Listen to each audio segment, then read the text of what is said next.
Sebaliknya orang yang tidak bisa memandang wajah Nabi Muhammad termasuk manusia yang sengsara. Nauzubillah. Di dunia kita nggak pernah bertemu Nabi Muhammad, harapan kita nanti pengen ketemu di akhirat. Sungguh celaka orang yang tidak mampu memandang wajah Nabi Muhammad. Dulu ketika Rasulullah SAW pulang dari masjid, Siti Aisyah lagi cari jarum yang jatuh. Dicari-cari oleh Siti Aisyah, nggak ketemu itu jarum. Pas wajahnya Rasulullah bercahaya masuk ke dalam rumahnya Siti Aisyah, maka jarum itu kelihatan. Wajahnya Rasulullah bagaikan sinar lampu yang bisa menerangi tempat-tempat yang gelap. Di saat itu Rasulullah SAW mengatakan, wailun liman lam yarani yaumal qiyamah. Sungguh celakalah, sungguh rugilah manusia yang tidak bisa memandang wajahku nanti pada hari kiamat. Nauzubillah min. Rugi nggak kira-kira kalau kita nggak bisa ngelihat?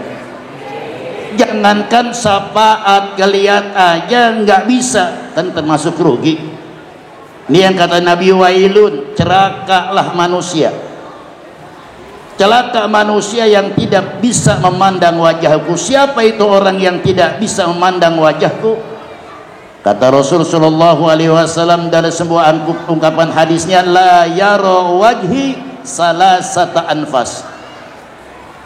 Tidak akan bisa tiga golongan itu nanti memandang wajahku pada hari kiamat. Siapa yang pertama? Al-aquli walidayhi, orang-orang yang durhaka kepada kedua orang tuanya. Jangankan dapat syafaat, memandang wajah Nabi Muhammad saja mereka tidak akan mampu. Ayo, melalui peringatan Maulid, mari sama-sama kita bermuhasabah. Bagaimana caranya kita berbakti kepada kedua orang tua kita? Bagaimana kita selama hidup orang tua kita bersama kita, pernah gak kita nyakitin hati orang tua kita? Sebab kata Nabi ada dua hal, di mana dua hal ini spontan dibalas di dunia sebelum kelak di akhirat. Yang pertama, orang yang bakti kepada kedua orang tuanya sebelum mereka nanti dimasukkan dalam syurga oleh Allah, di dunia telah diberikan kebahagiaan hidupnya. Amin ya rabbal. Ayo, bakti kepada orang tua. Saya bukan pamer amaliyah, tidak, hanya sekedar memberikan motivasi buat anak-anak muda. Saya tidak bisa apa-apa tanpa peran doa orang tua saya. Dulu masih orang tua saya hidup, saya nggak berangkat ngajar, nggak berangkat ceramah, belum cium tangan sama orang tua saya. Orang mau bilang apa kek terserah. Orang mau bilang itu urusan kuno, saya nggak peduli.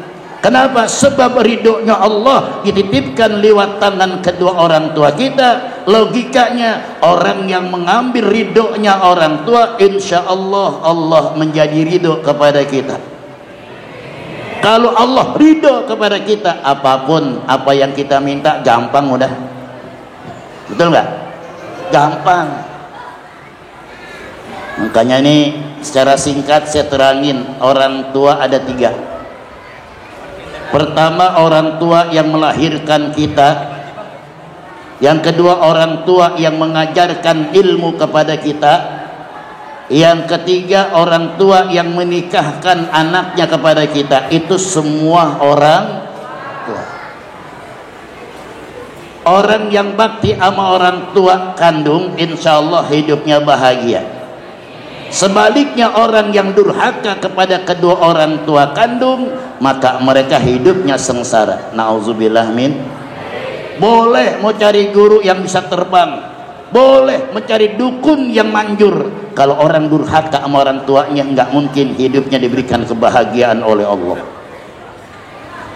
Ada orang bertanya sama kita, bagaimana sementara orang tua saya sudah meninggal dunia, bisa nggak saya berbakti kepada orang tua kita? Bisa. Di sana. Mungkin kita belum sempat berbakti kepada orang tua kita semasa hidup, Sekarang orang tua kita udah meninggal dunia, senangin orang tua yang berada di liang kubur, banyakin baca istighfar, banyakin doa buat orang-orang tua kita yang berada di liang kubur. Paham? Ada orang nanya, Pak Ustadz, kan yang nyambung itu kan anaknya, kalau bukan anaknya nggak nyambung dong. Siapa bilang? Sekarang saya mau tanya lagi, bagaimana kalau anaknya doang diharapin? Orang tadi orang mandul nggak punya anak. Ayo, siapa yang doain? Ayo, Ustadz mah jangan dilawan. Ya, Ustadz aja dilawan, menang aja udah kalau Ustadz mah. Dulu ada ibu-ibu protes, bawa bapak protes sama Ustadz. Ustadz ngajar ilmu fikih, dibilang begini, bawa bapak ibu-ibu tolong kalau kencing jangan madhab kiblat, makruh hukumnya. Kebetulan Ustadz kencing madhab kiblat, protes anak murid. Ustadz gimana sih Ustadz, masa kencing madhab kiblat? Kan Ustadz yang larang. Saya ngaji sama Ustadz. Apa kata Ustadz? Badan gua doang madhab kiblat, gituan gua belokin.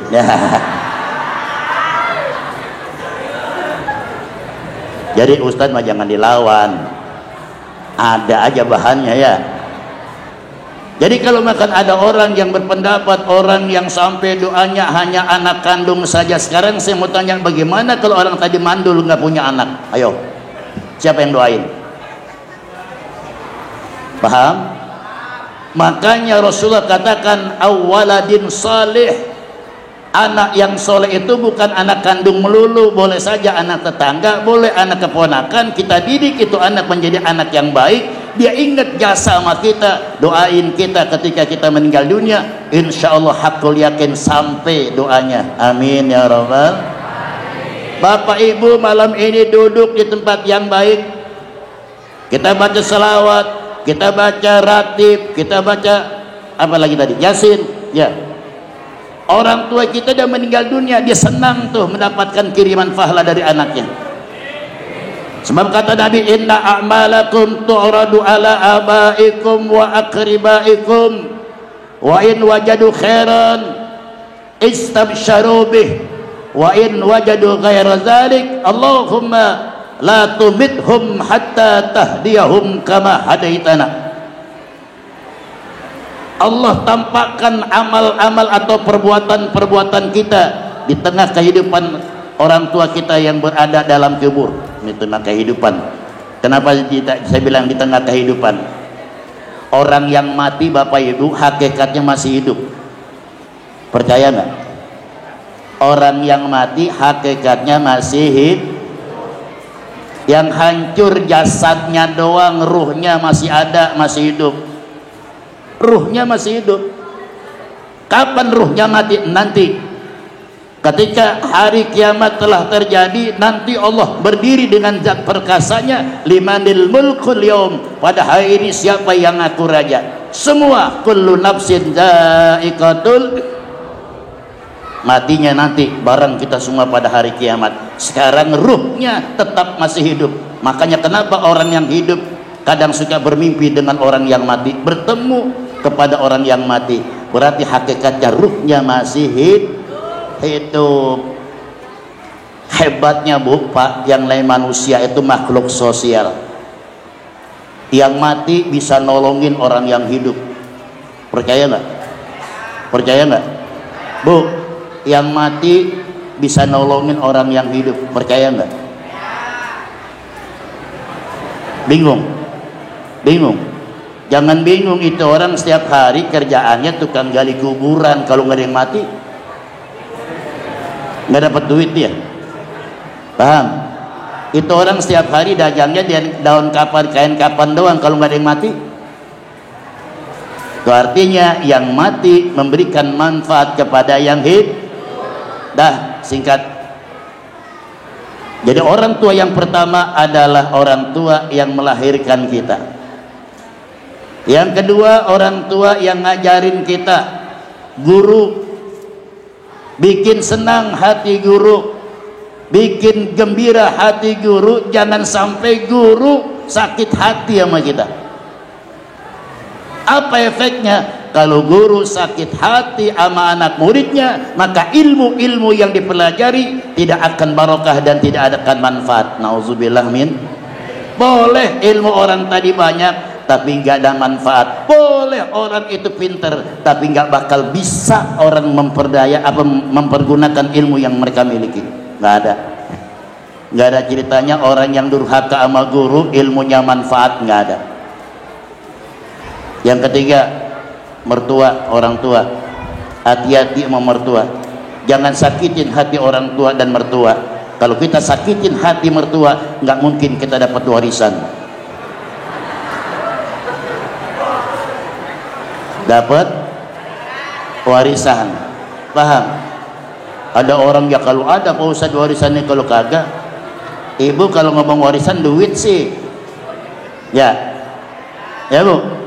Warisan itu bukan duit belaka. Warisan itu mungkin saja warisan doa. Mertua doanya manjur, didoain kita menjadi anak yang sukses. Paham? Maka 3 orang ini saya nggak pernah berani nyakitin hatinya. 1, orang tua yang melahirkan. 2, orang tua yang mengajarkan ilmu saya. Kemudian yang ketiga, mertua yang menikahkan anaknya kepada saya. Mulai besok yang belum berbakti sama mertuanya, bayar-bayarin mertua, kali-kali aja dapat warisan. Paham? Ya Bu. Nah, yang kedua, orang yang nanti tidak bisa memandang wajah Rasulullah SAW wa tarikul sunnati, orang yang meninggalkan sunnahku. Apa sih sunnah? Contoh perbuatan yang dikerjakan oleh Nabi, baik itu lewat ucapan maupun lewat kerjaan, itu namanya sunnah, jalan apa yang dicontohkan oleh Nabi. Ada orang nggak mengikuti sunnah Nabi, ya itu orang ingkar sunnah namanya. Tapi ada orang dia tidak ingkar sunnah, dia ikutin apa yang diajarkan oleh Nabi, tapi kemampuannya terbatas.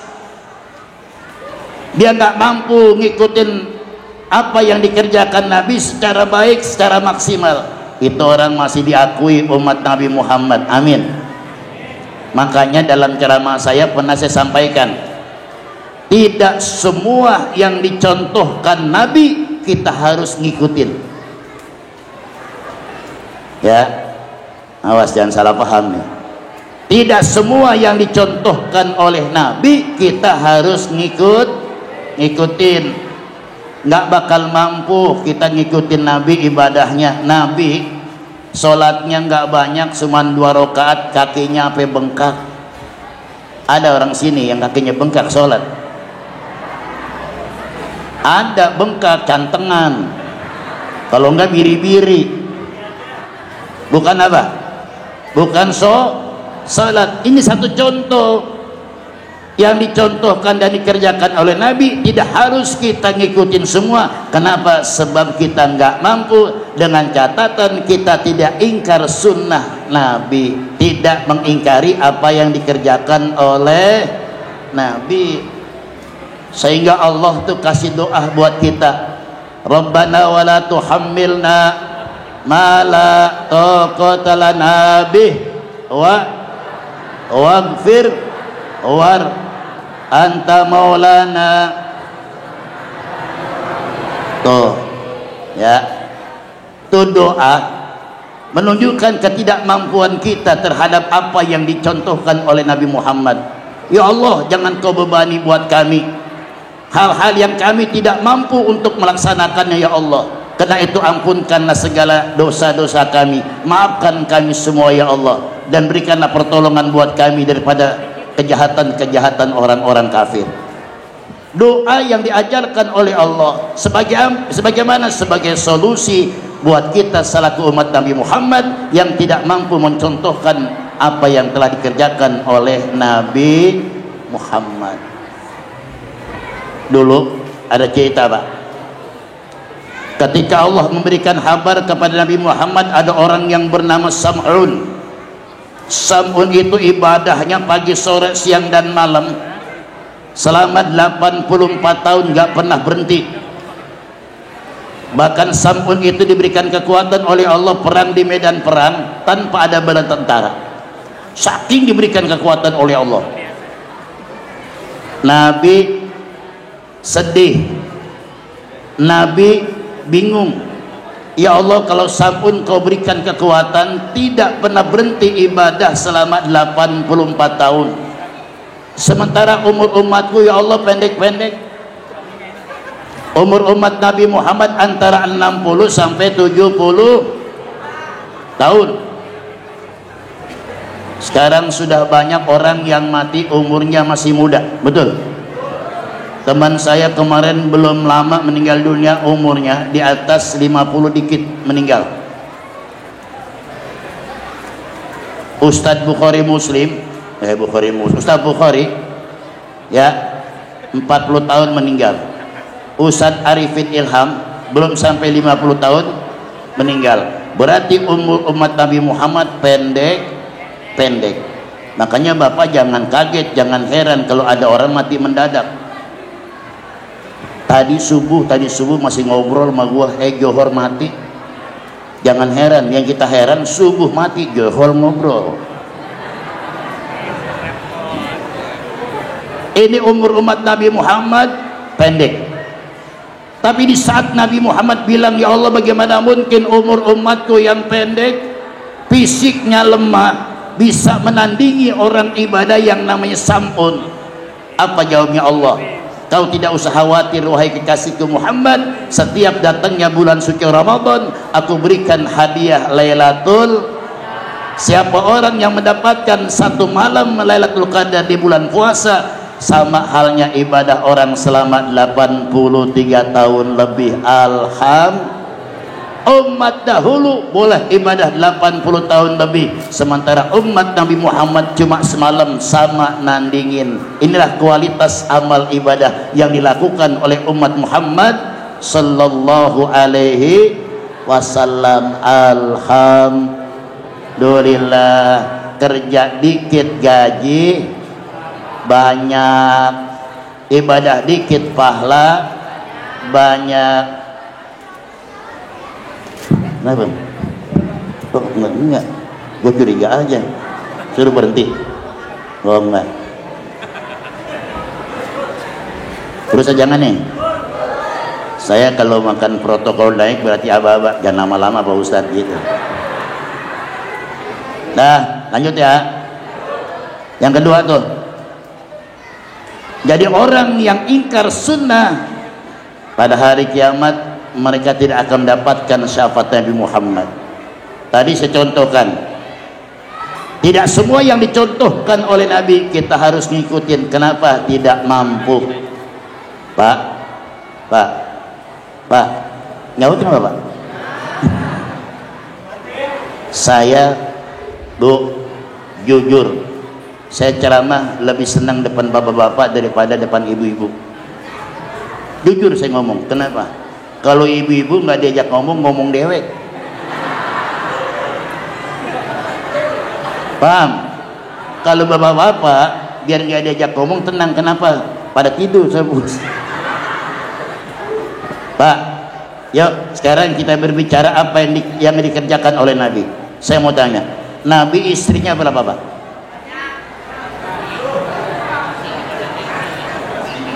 Nah, berapa? Dalam riwayat Nabi itu istrinya ada yang mengatakan 9, ada yang mengatakan 11. Mampukah kita ngikutin Nabi istrinya 11? Pak, saya mau tanya, Bapak mampu nggak? Bapak mau nggak kawin lagi? Nah, yang bener loh. Saya mau tanya, jawab yang jujur, mau nggak nikah lagi? Bu, boleh nggak orang laki kawin lagi? Ayo, lu diam laki. Oh no. Boleh nggak Bu?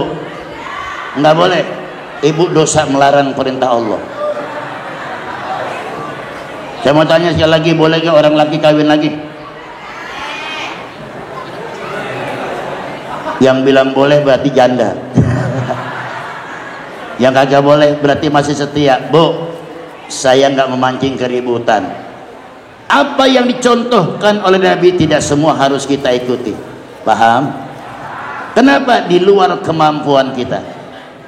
Atau apa yang tidak pernah dikerjakan Nabi kita nggak boleh kerjain? Boleh, selama kita tahu kuncinya. Dalam riwayat Nabi Muhammad nggak pernah sholat maghrib sebelum maghrib, qobliyatul maghrib Nabi nggak pernah.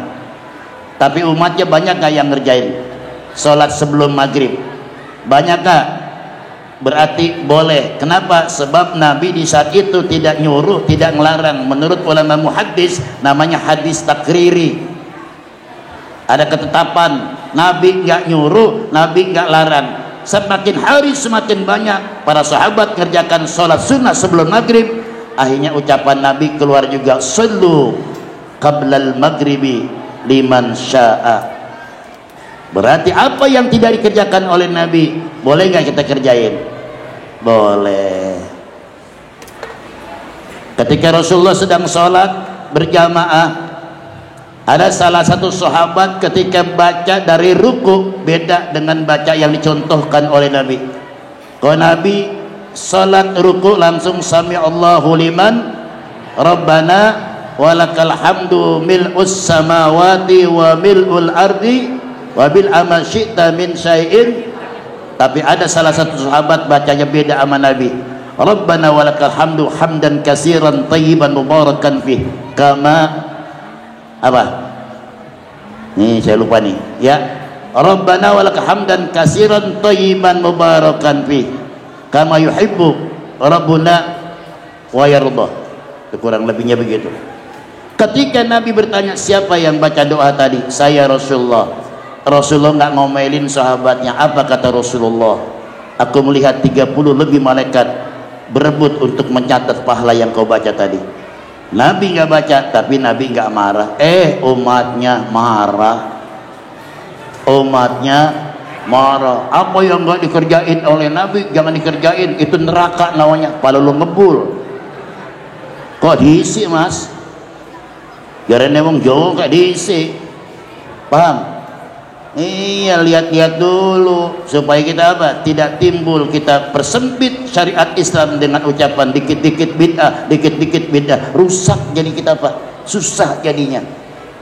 Ngerti nggak? Ini kalau makan bid'ah yang tidak ada di zaman Nabi, termasuk saya, bapak, ibu, bid'ah semua. Ya.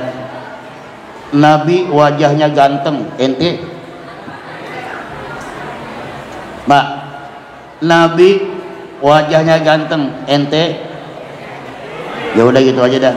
Tadi kalau saya jelasin jadi lama. Dah yang terakhir, yang ketiga, yang tidak akan mendapatkan syafaat Nabi Muhammad, man lam yusalli alayya inda dzukirtu indahu. Siapa orang yang tidak pernah baca selawat ketika namaku disebut di depan mereka, tidak tergeming mulutnya membaca Allahumma salli wa sallim wa barik alaih. Pak, bu, tuh ngomong kan, ini penyakitnya ibu-ibu, kalau nggak diajak ngomong dia ngobrol. Makanya saya paling tahu dah karakter ibu-ibu paling kuat ngaji cuma seperempat jam. Di atas seperempat jam mulai ngomongin orang. Betul. Pertama bagus ngomongannya, ngelihat temannya, ngelirik temannya, kudungan lu bagus itu. Alhamdulillah gue boleh ngutang sama siapa? Mau Ustaz Khadijah. Bagus nggak? Masih mendingan dikit, masih mendingan dikit. Yang kedua ngomongin orang. Ada orang datangnya belakangan, kulitnya hitam, kudungan merah, lipstik coklat. Apa katanya? Tuh orang nggak matching dan ya. Kulit hitam, kudungan merah, lipstik coklat, percis kayak semur tahu. Pakai nanya lagi, siapa itu? Lah itu istrinya Pak Haji Maulana. Maafin ibu, maafin. Ini namanya kita lagi samber aja ceramah. Ya, dosa nggak tuh? Dosa nggak? Ada ustazah pulang umroh, gelangnya banyak. Kalau ceramah begini mulut, orang gelangnya banyak. Apa kata ibu? Ustazah lenjeh banget ya, mentang-mentang gelangnya banyak. Dosa nggak tuh? Tuh makanya daripada saya diomongin sama ibu, mendingan saya berhenti di ceramah. Ya, jadi orang-orang yang tidak baca salawat ketika nama Nabi Muhammad disebut, orang tadi tidak akan mendapatkan syafaat Nabi. Jangankan syafaat, wajahnya pun tidak bisa dipandang oleh Nabi, dan dia pun nggak bisa mandang wajah Nabi. Nauzubillah. Mudah-mudahan semua kita dapat syafaat Nabi Muhammad. Amin ya rabbal. Sallallahu ala Muhammad, sallallahu wasallam, sallallahu ala Muhammad, sallallahu alaihi wasallam. Lagi, sallallahu ala Muhammad,